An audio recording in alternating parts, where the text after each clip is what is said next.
Tahun 1914 di pinggiran kota New York yang masih berantakan, seorang anak perempuan melihat kejadian meledaknya sebuah kapal laut dari jendela rumahnya. Anak yang sebetulnya sedang mengalami sakit berat ini sangat dibuat syok dengan kejadian tersebut ketika ibunya bilang bahwa para penumpang perempuan kemungkinan meninggal semua karena mereka pada nggak bisa berenang. Anak perempuan yang bernama Trudy ini sedang terpapar sakit campak yang saat itu belum ada obatnya. Dokter yang merawatnya memperkirakan bahwa anak bungsu dari keluarga imigran Jerman ini umurnya tidak akan lewat sampai tengah malam. Meskipun demikian, Pak Dokter akan tetap berusaha memberikan penanganan. Sembari menunggu kabar dari nasib sang anak, sang ibu mengajak bicara suaminya. Pelajaran dari insiden meledaknya kapal laut, mulai saat itu ia menyatakan niat untuk mengajari anak-anaknya olahraga berenang. Sang ayah setuju kalau anak laki-laki yang diajarkan, namun ia kurang sreg kalau Meg disuruh berenang juga. Suami istri ini kemudian sedikit berdebat hingga akhirnya mereka mendengar suara langkah pada tangga. Orang itu ternyata adalah Trudy yang sekarang justru malah terlihat bugar. Saking bugarnya, nafsu makannya pun jadi gahar, anak ini langsung menyerbu makanan di depannya. Selain kaget, seluruh anggota keluarga pastinya jadi merasa bahagia. Beberapa waktu kemudian, mereka memang mengeleskan kedua anak mereka yang paling besar di sebuah wahana di Coney Island. Trudy yang baru sembuh dari sakitnya hanya disuruh nonton saja. Anak bungsu ini kemudian merajuk karena banyak dilarang-larang oleh orang tuanya. Sebagai bentuk protes, anak ini pun kemudian bikin kebisingan apabila ayahnya sedang berada di sekitar. Trudy melakukannya tiap waktu, tidak itu di dalam rumah, di toko daging milik ayahnya, maupun di kamar saat waktu tengah malam. Sang ayah akhirnya menyerah, ia pun mengizinkan Trudy untuk turun ikutan berenang. Namun karena baru sembuh dari sakit campak, Trudy masih ditolak untuk masuk ke kolam renang publik. Sang ayah membawanya ke tepi pantai. Dia mengikat anaknya dengan tambang dan menyuruhnya untuk sebebas mungkin menerjang air. Sempat sedikit takut, namun setelah disemangati oleh Meg, akhirnya anak ini pun malah terjun ugal-ugalan dan bikin ayahnya jadi kelimpungan. Kedua anak perempuan ini meneruskan hobi berenangnya hingga di umuran remaja.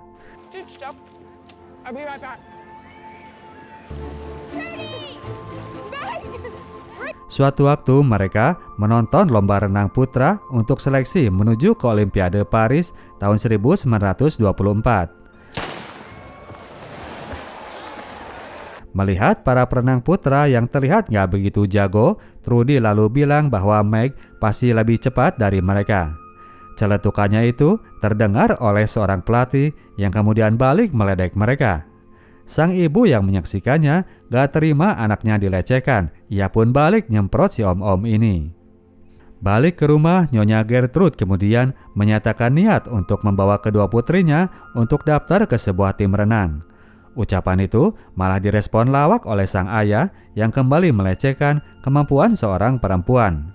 Emak ini makin sepelekan, maka dia pun makin panas. Esoknya, ia langsung bawa Meg dan Trudy ke sebuah klub olahraga renang. Di sana, ia bertemu dengan seorang pelatih putri yang sedang mempraktekkan gaya bebas sebagai gaya baru kepada para anak muridnya. Menerima kedatangan rombongan baru ini, Epi sang pelatih lalu mempersilahkan Meg dan Trudy untuk unjuk kebolehannya. Epi mengamati bahwa keduanya baru bisa renang gaya poodle, meskipun Meg masih terlihat rada lumayan. Trudy cuma bisa renang dengan gaya kuda ngesot. Namun demikian, sang emak terus melakukan promo. Ia bilang bahwa Trudy adalah seorang pekerja keras yang tidak kenal rasa takut. Epi akhirnya setuju untuk menerima Trudy asalkan anak itu mau mengerjakan tugas masukin arang pada tungku pemanas ruangan dan sang emak sanggup bayar $2 per minggunya. Gertrude langsung menyatakan setuju. Dikira mau ngasih, ternyata suaminya gak rela memberikan $1 untuk les renang bagi anak putri. sang emak tidak ada kata pasrah, gak dikasih uang oleh suami, langsung ia bikin usaha sendiri. Jadi sementara Trudy sibuk ngisi ketel uap dengan arang dan Meg sibuk menjadi yang terbaik, sang ibu menyibukkan diri membuat kerajinan aksesoris. Hasil jualannya itu ia pergunakan untuk biaya les renang kedua putri.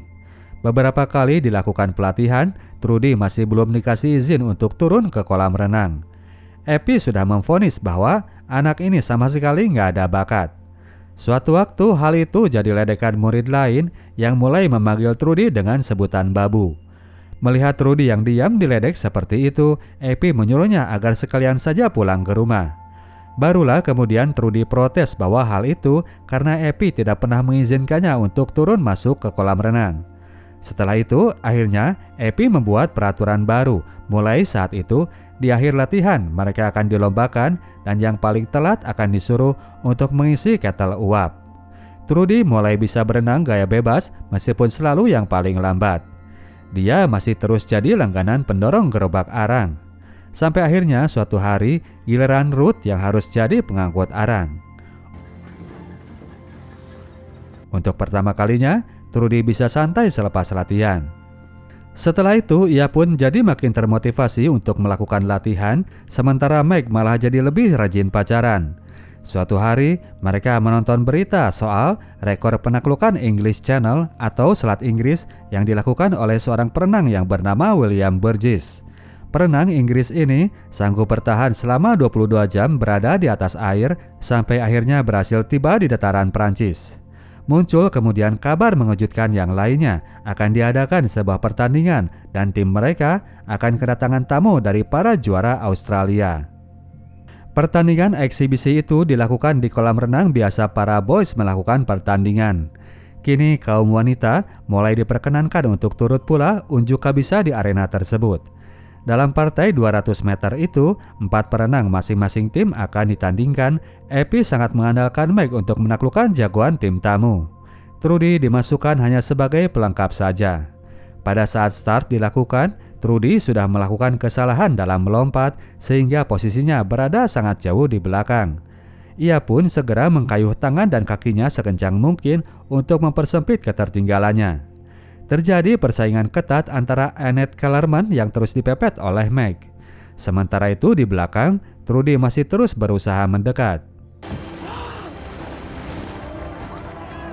Di lap ketiga, sementara yang lainnya mulai kendor, Trudy ternyata makin mendekat dan masuk ke lap 4, dia ternyata sudah berada di posisi 2. Dengan semangat, dia terus melakukan sprint dan akhirnya, tanpa terduga, malah berhasil tiba paling pertama. Pemenang dari pertandingan itu ternyata malah Trudy Adderley yang tadinya tidak diperhitungkan. Melihat prestasi anaknya yang namanya sudah dipampang di sebuah koran, sang ayah tetap tidak terkesan. Sementara langkah Trudy makin tak tertahankan, dia terus meraih juara dalam berbagai pertandingan. Berbagai rekor pun mulai ia pecahkan, dari rekor negara bagian sampai pada rekor nasional. Trudy makin mantap, sementara Meg yang lebih fokus pacaran, prestasinya makin tertinggal. Kini sang emak sudah tidak ragu untuk flexing kepada suaminya ketika Trudy berhasil memecahkan rekor dunia 100 meter. Dalam waktu singkat, ia pun jadi fenomena dunia renang Amerika dan mulai banyak menarik perhatian warga. Suatu malam, tiba-tiba rumah mereka sudah kedatangan seorang pria asing yang dibawa oleh sang ayah. Sebagai pemegang tradisi Jerman totok, Mr. Kim hendak lekas menikahkan Trudy kepada sesama turunan Jerman. Yang bikin kedua anak ini jadi kaget, tanpa sepengetahuan mereka, ternyata Meg pun sudah disiapkan calon jodohnya. Seorang pemuda turunan Jerman sesama pemilik toko daging. Trudy kemudian disuruh menemani Horst, sang pemuda pilihan bokap. Namun ia lebih milih terjun ke laut daripada menghadapi orang yang ternyata kagetan itu. Suatu hari datanglah kemudian Mr. James Sullivan, ketua Komite Olimpiade Amerika, menyambangi toko dagingnya Mr. Kim Adderley. James menyatakan bahwa dia sudah mempertimbangkan bahwa kali ini kontingen mereka akan membawa skuad perenang wanita. James meminta izin untuk membawa Trudy ke Perancis, namun sayangnya hanya sang adik yang terpilih. Meg yang prestasinya telah merosot sama sekali nggak jadi pilihan. Pemusatan para atlet kontingen Olimpiade mulai dilakukan. Tim renang putri akan dikepalai oleh seorang pelatih yang bernama Jabez Wolfe.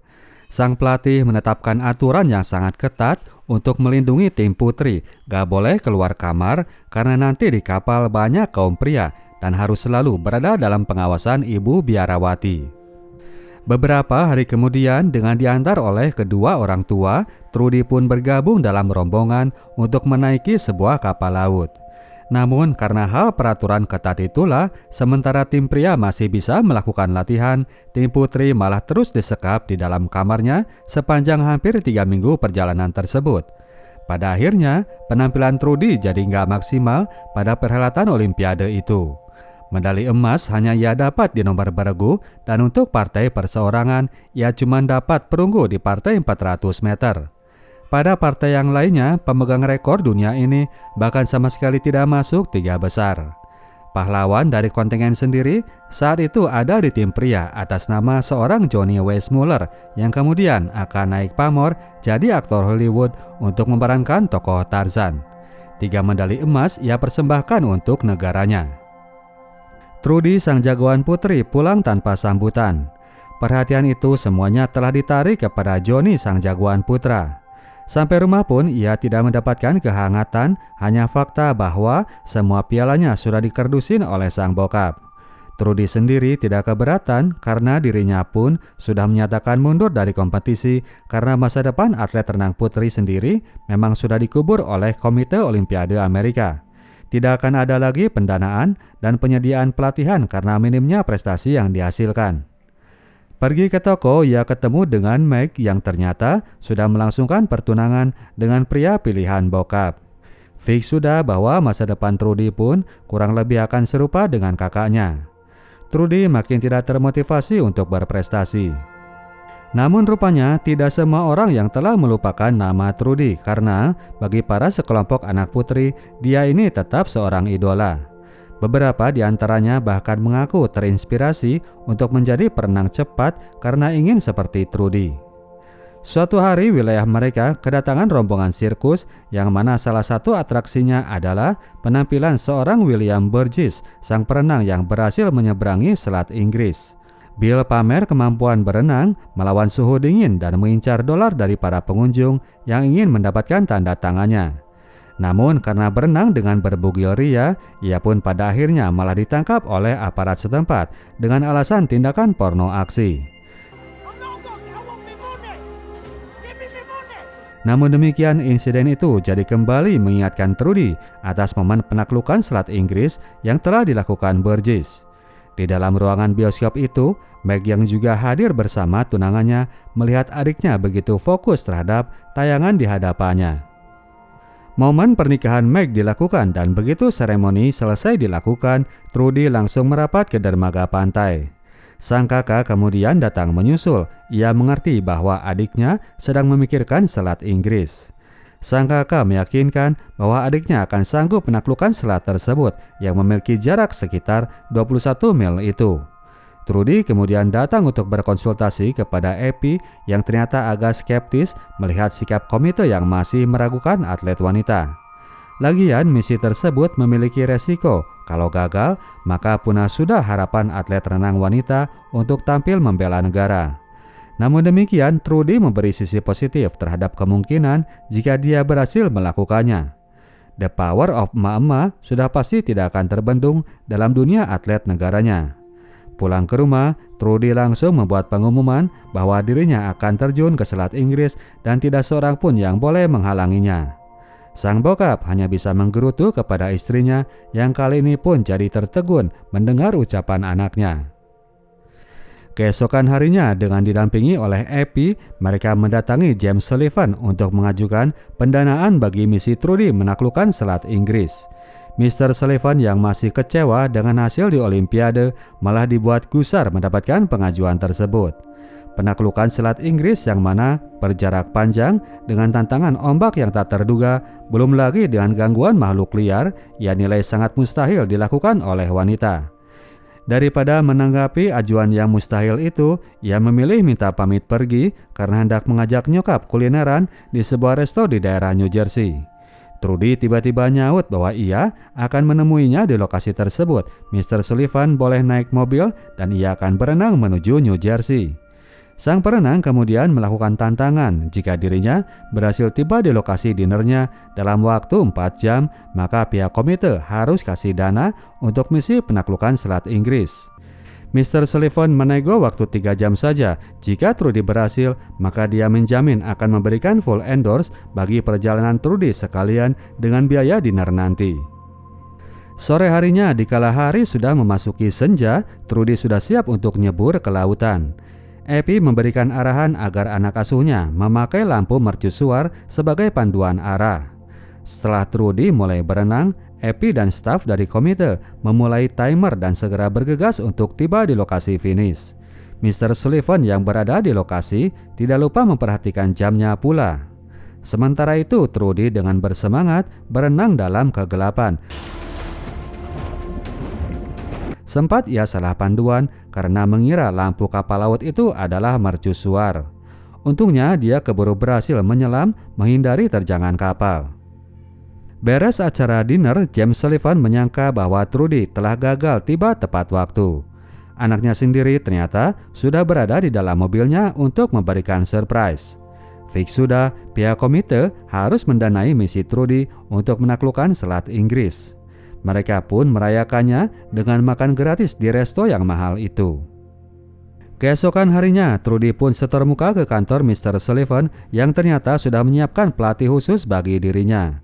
Jabez Volvo yang ternyata dipilih untuk memanage Trudy dengan alasan ia ada pengalaman berenang di Selat Inggris meskipun tidak berhasil sampai tujuan. Alasan lain karena mereka masih tidak percaya dengan pelatih wanita. Beberapa hari kemudian mereka pun segera berlayar menuju Prancis dan tiba di Cape Grisnez, lokasi yang sering dipakai Start untuk menyeberangi Selat Inggris. Di penginapan satu-satunya itu ternyata sudah hadir para perenang lain yang ternyata sedang berkabung atas meninggalnya Rudolf Vitali, perenang kolega mereka. Melihat kedatangan perenang wanita, Benji salah satu dari orang itu mulai melakukan intimidasi. Namun demikian, Trudy tidak mau terpancing. Ia balik memberikan salut kepada mendiang Rudolf yang kemudian bikin simpati seorang Benji. Esoknya, Trudy pun mulai mengakrabkan diri dengan perairan laut setempat dan tidak disadari bahwa William Burgess ternyata sedang berada di tempat itu. Berada di tempat tersebut, Trudy jadi akrab dengan Benji yang mana sudah 12 kali melakukan percobaan. Dia pernah sudah sangat dekat, namun keburu tersapu ombak lautan Atlantik yang mendorongnya menjauhi lautan dangkal. Arus itu katanya sangat kuat seperti cengkraman tangan Tuhan.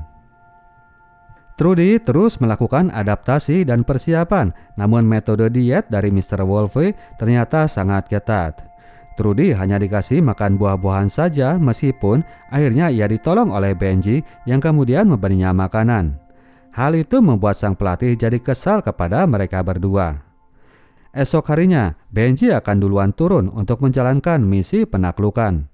Dia pesan kepada Trudy agar ia yang memberikan toast di pemakaman jika dirinya meninggal nanti. Sementara itu, Mr. Wolfe malah curhat bahwa ia kesal dengan tingkah Trudy yang dirasanya sering membangkang. Dia yakin bahwa nantinya anak perempuan ini cuma tahan 7 mil saja di perairan tersebut. Beberapa waktu kemudian datang rombongan perahu rescue yang telah menyelamatkan Benji dari perairan. Di setengah perjalanan, orang ini tumbang dan kini seluruh badannya dalam keadaan setengah membeku. Bill Burgess mengamati momen tersebut dari kejauhan. Hari itu tanggal 26 Juli 1926, giliran Trudy yang akan turun menjalankan misi. Komite Olahraga Amerika telah lengkap dengan perahu pendamping dan iringan wartawan yang akan meliput misi tersebut. Karena kali ini sifatnya resmi, maka peraturan pun diberlakukan, perenang tidak boleh disentuh sedikitpun oleh pihak pendamping. Jika hal itu terjadi, maka sang perenang dinyatakan diskualifikasi. Momen itu mendapatkan liputan yang luas. Pihak keluarga Trudy sudah bersiap di depan radionya masing-masing. Tidak hanya mereka, namun kali ini sang ayah pun menyimaknya di toko daging, begitupun dengan warga sekitar. Dengan dikuntit oleh rombongan wartawan, Trudy mulai turun ke perairan. Di depan, Jabez Wolfe sudah bersiaga. Ia memberikan instruksi agar Trudy melakukan renang dengan gaya dada. Trudy melakukannya dengan gaya bebas dan ia tidak menghiraukan instruksi pelatihnya. Kabar pun mulai ditebar lewat kurir sepasang burung merpati menuju ke tanah seberang bahwa Trudy Adderley sudah meluncur menuju ke lautan lepas. Trudy terus melakukannya dengan mantap dan kembali ia tidak menghiraukan arahan sang pelatih yang menyuruh untuk slow dikit. Sudah 4 mil jarak yang ditempuh dan Trudy tidak menunjukkan gejala kelelahan. Ada sedikit pikiran aneh dalam diri Mr. Wolfe karena kemudian tiba-tiba ia berniat untuk memberikan apel kepada perenangnya. Ia pun minta agar kapal sedikit mendekat lalu menjulurkan tangannya agar Trudy bisa meraih apel yang ia pegang. Ketika tangan Trudy mulai mendekat, malah tangan Wolfe yang berusaha meraih tangan Trudy seakan dia hendak membuat sentuhan tangan. Wartawan mulai curiga bahwa sang pelatih telah sengaja hendak menyentuh tangan perenangnya. Mr. Wolfe balik lagi ke dalam kapal lalu muntah-muntah karena pada dasarnya pelatih ini memang gampang kena mabok laut. Itulah alasannya dia tidak melatih tim putri di perjalanan saat momen Olimpiade lalu. Mr. Wolfe kemudian meminum obat anti maboknya lalu terfikirkan sesuatu. Tidak lama kemudian, ia sudah keluar lagi untuk memberikan 1 botol air teh kepada Trudy. Kali ini gimmick tersebut bebas dari kecurigaan karena dia menyodorkannya dengan sebuah jaring. Trudy pun meminum air tersebut lalu melanjutkan perjalanan. Tidak lama kemudian laporan datang bahwa Trudy sudah mengkendor pada jarak 6 mil saja. Tiba-tiba dia pun tidak mampu bergerak, kebingungan seperti orang linglung lalu berenang pada arah yang salah. Lama ditunggu, akhirnya Trudy malah hampir tenggelam. Mr. Wolfe akhirnya memberikan keputusan bahwa misi tersebut harus dihentikan. Ia pun turun ke dalam air untuk membantu Trudy menaiki kapal laut. Segenap pemirsa, baik itu Mr. Sullivan, Epi, pihak keluarga maupun tetangga pada lesu mendengar akhir dari laporan tersebut. Sang ayah kini mulai merasakan sakit mendengar berita kegagalan anaknya. Beberapa hari kemudian, Trudy pun mulai pulih dari kondisinya. Kini ia minta agar segera dipulangkan. Alih-alih pulang, sekarang justru malah keluarga yang datang menghampirinya. Sang ayah datang bersama Meg. Ia meminta maaf karena kemarin ia telah membiarkan Trudy pergi sendiri. Saat mereka sedang bercengkrama, datang kemudian Mr. Burgess yang datang tanpa basa-basi. Dia merasa aneh dengan kegagalan Trudy kemarin. Ia memperhatikan bahwa Trudy berenang dengan kecepatan yang konstan hingga akhirnya berhenti di mil yang ke-6 itu. Mr. Burgess menanyakan apa yang terjadi saat itu. Ketika Trudy menjelaskan bahwa ia kolaps setelah meminum teh pemberian pelatihnya dan bahwa dirinya tahu bahwa Wolfe kemana-mana bawa pil tidur, Mr. Burgess bisa mendapatkan kesimpulannya. Untuk itu, ia mengajak Trudy untuk membuktikan diri kepada dunia. Mr. Burgess hendak membimbingnya agar bisa tiba di pantai seberang. Esoknya, rombongan Amerika ini secara resmi pamit kepada Prancis untuk jalan menuju arah pulang. Seperti biasa, Trudy kemudian dieskort untuk masuk ke dalam kamarnya. Berbeda dengan biasanya, kali ini Trudy sudah merencanakan pelarian. Dia langsung keluar lewat jendela dan terjun menuju perairan di sisi lain kapal, di mana di sana ia sudah ditunggu oleh perahu sekoci milik Mr. Burgess.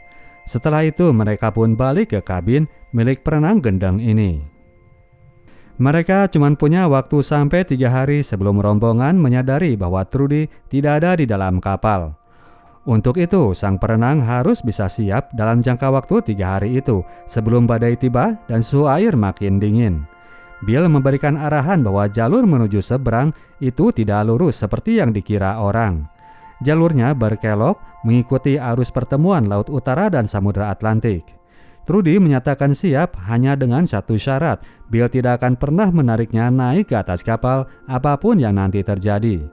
Bagi Trudy, pantang kali ini kalau dia sampai gagal untuk yang kedua kali.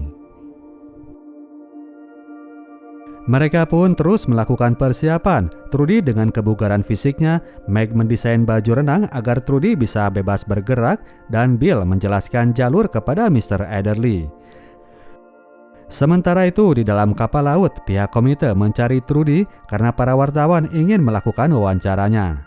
Karena tidak kunjung dijawab, akhirnya pintu kamar itu dibuka dan sudah dalam keadaan kosong. Mr. Sullivan bisa menebak bahwa Trudy pasti masih berada di lokasi kemarin. Pagi itu sang perenang sudah bersiap untuk turun menjalankan misi keduanya. Meg bantu mempersiapkan dengan melumuri badan Trudy dengan lemak lumba-lumba. Muncul kemudian para wartawan yang sudah dapat bocoran soal keberadaan Trudy. Sebelum ribet dihampiri mereka, Trudy dan rombongan segera turun menuju ke perairan. Perahu sekoci yang berisi orang dekat Trudy segera merapat menuju kapal Alsake untuk mengiringi sang perenang hingga menuju ke arah seberang.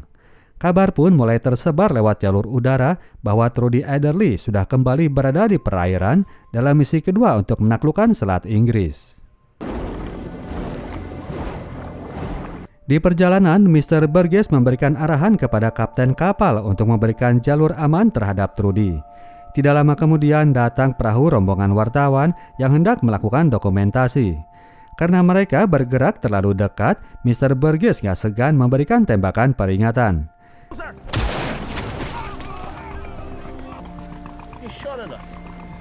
Kabar mengenai misi Trudy yang kedua ini sudah sampai kepada warga kota New York. Sang ibu sendiri malah baru tahu dari bisingnya para tetangga.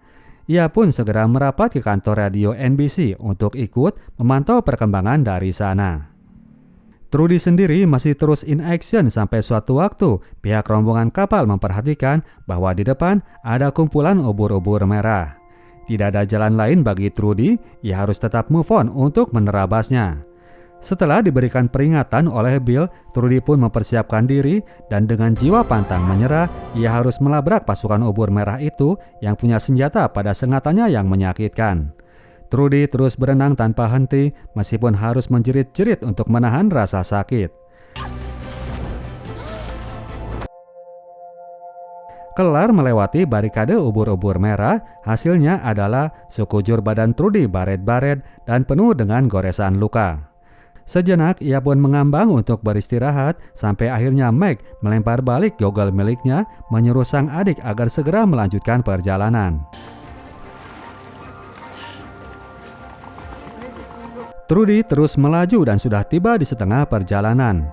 Saat itu staminanya mulai kendor, sangat terlihat bahwa dia mulai kelelahan. Meg yang sangat mengerti tabiat adiknya kemudian mengorbankan diri untuk turun ke dalam air, memancing semangat Trudy yang punya sifat gak suka kalah dalam balap-balapan. Cewek ini pun bangkit lagi semangatnya, apalagi ketika ia berhasil menyusul sang kakak. Melihat bahwa adiknya sudah kembali bersemangat, Meg pun naik ke kapal laut lalu memesankan makanan karena Trudy mulai kelaparan. Beberapa potong ayam goreng kemudian disodorkan. Mr. Burgess membiarkan Trudy mengisi perutnya sekenyang mungkin. Beberapa waktu kemudian, kabar update terbaru tiba di kantor NBC. Trudy sudah berjarak 6 mil lagi menuju daratan Inggris. Sementara itu di lokasi tersebut, hari akan segera masuk waktu senja. Kini wilayah itu sudah tertutupi oleh kabut. Mr. Burgess mengamati bahwa mereka sudah berada di depan lautan dangkal, maka kapal mereka pun harus segera berhenti. Jarak menuju pantai tinggal 5 mil lagi, namun kapal tidak bisa terus mengiringi Trudy. Oleh karenanya, Trudy harus berenang sendiri menuju sisa 5 mil tersebut, sementara kapal harus ambil jalan putar untuk menghindari lautan dangkal. Sang ayah yang khawatir sempat menghalangi, tidak kebayang nantinya di waktu gelap anaknya akan luntang-lantung sendiri di tengah lautan. Namun ketika ditanya, ternyata Trudy memang konsisten untuk menyelesaikan misi tersebut. Apalagi kini jarak cuma bersisa 5 mil saja. Berpisahlah kemudian mereka, Mr. Kim tidak kuasa menahan tekad baja dari anak putrinya.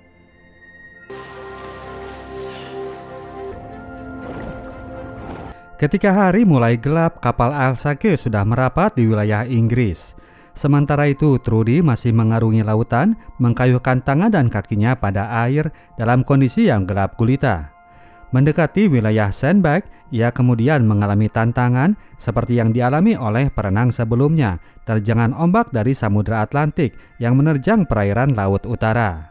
Laju Trudy jadi tertahan meskipun ia berhasil mengkontrol diri agar tidak terseret arus lebih jauh. Namun ketika hendak lanjut, ia pun jadi kehilangan arah. Trudy pun kebingungan dan hal itu membuatnya jadi frustasi. Laporan masuk ke kantor NBC bahwa sudah berjam-jam mereka kehilangan jejak sang perenang yang masih berada di lautan lepas. Hal itu mulai membuat tegang semua pemirsa. Orang terdekat sendiri melakukan penyisiran terhadap bibir pantai, barangkali saja cewek ini sudah terdampar di sebuah lokasi. Namun demikian, mereka tidak menemukannya dan mereka pun kesulitan jika harus melakukan pencarian.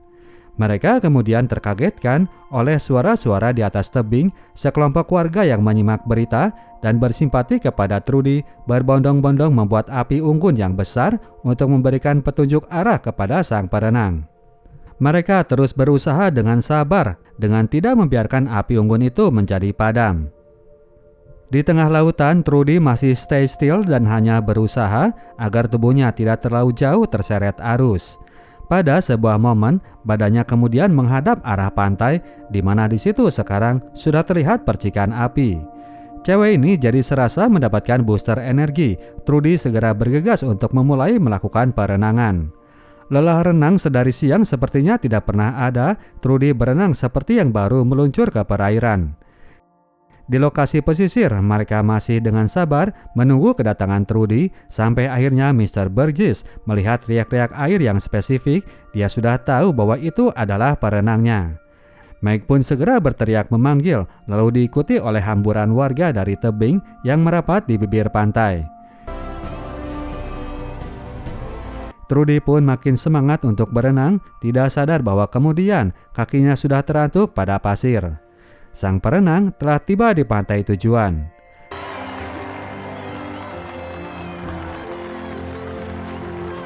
Keluarga imigran Jerman ini segera saling merapat dengan iringan aplaus dari warga sekitar, membuat malam itu makin epik mereka rasakan. Tiba kembali di dermaga New York, ribuan warga menyambutnya dengan sangat meriah. Hari itu, Trudy Adderley disambut bak pahlawan dan diarak menuju pusat kota New York, di mana di sana ribuan warga lain sudah menunggu di pinggiran jalan. Momen penyambutan ini adalah parade atlet terbesar yang pernah terjadi di kota New York. Sedemikian besar inspirasi yang telah dibawa atlet wanita ini. Trudy yang akhirnya kehilangan pendengaran, efek dari penyakit campak di masa kecil, lanjut menjadi pelatih renang bagi anak-anak tunarungu di masa tuanya. Dia meninggal pada tahun 2003 lalu dalam umurnya yang ke-98. Oke, demikianlah ceritanya bro dan sis. Kita tim Sinotok cabut dulu. Sampai jumpa di video kita selanjutnya. Ciao.